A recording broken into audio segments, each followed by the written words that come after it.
This is a 2022 Volvo XC90 Plug-in Hybrid. Volvo calls this the T8. There is a model below it called a T6 that is not a plug-in hybrid, but same body style as this, just less power and no electric motor. Those come in at about 250 horsepower. The T8 has 312 horsepower out of the gasoline motor, which is turbocharged and supercharged, and feels more than adequate in normal driving. When you need power, it's there. And also has 134 horsepower electric motor. The electric motor, in reality, will go between 32 and 33 miles on a full charge. The car will sometimes read 40 miles to empty when it's full, but in reality, you're only getting 32 to 33 out of it. That's it, and that's after numerous miles of testing. We've put 33,000 miles on this car so far, and it's been relatively trouble-free. It has had a couple of minor issues with electronic issues, nothing with the powertrain. We had a couple problems with it charging, where it didn't want to charge. For whatever reason, locking and unlocking the doors seems to give it the ability to charge again when it doesn't want to initially. Not sure why that is, but Volvo checked it out and they couldn't find a problem. Had a check engine light come on one time that I believe was a sensor, pretty minor. But a couple trips, 2 or 3 trips to the service department for issues other than just normal wear. Very nice driver, very comfortable car on the highway. The only thing I don't love is I think the tires on this are kind of rough. The sidewalls, I imagine, are quite thick on this because of the weight of the vehicle, and I think they don't absorb bumps very well. But other than that, a very comfortable car to drive. When this was new, this came in the high 50s, and as a 22, so this was a COVID car. Still had government rebates at that point. Now this will come in at 73 and change as a base T8. So they have gone up quite a bit since then. Back in 22, we got this right before there was a very long waiting list for the car. That is not the case now, but it is substantially more expensive than the non-hybrid. So you really have to want that hybrid.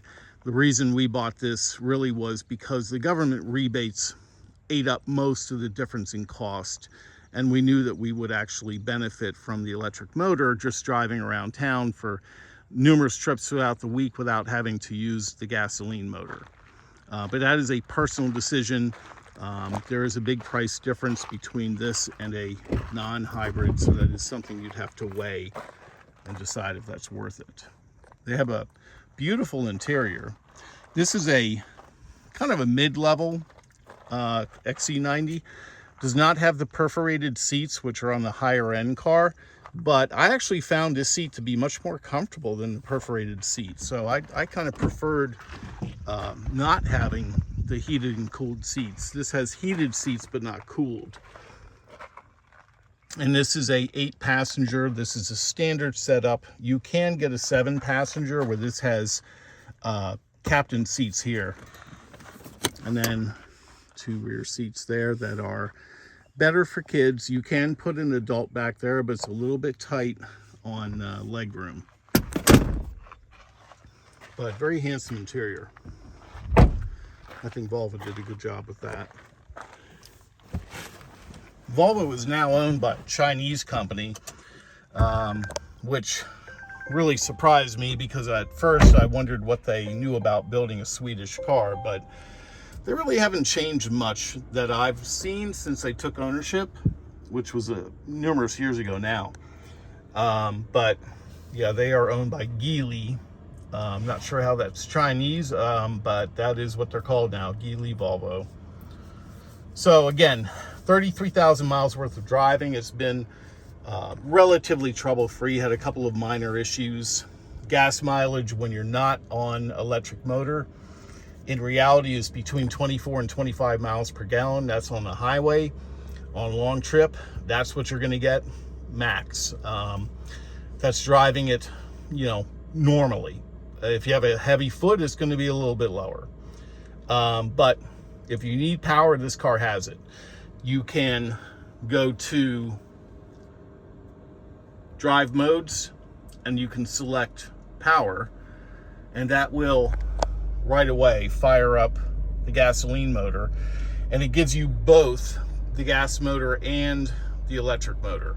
And at that point you've got 455 horsepower, so more than enough. At that point it's actually a very quick car despite being over 5,000 pounds. But in normal driving you would be on electric motor until you run out of juice, and then it would kick in the gasoline engine. The gasoline motor is the front wheel drive part of this. The electric motor is rear drive. And then when you get wheel spin, it activates all-wheel drive, but only then. Or if you have it in power mode, then you have all-wheel drive because you're using both motors at that point. So, and you can see there is a constant all-wheel drive mode. Aside from power, and I'm not sure what the difference is other than maybe the throttle response. You know, maybe in constant all-wheel drive, the throttle response is normal, where in power it would be more aggressive. But at any rate, that's our experience so far with 33,000 miles. If you have any questions or comments, please let me know, and thanks for watching.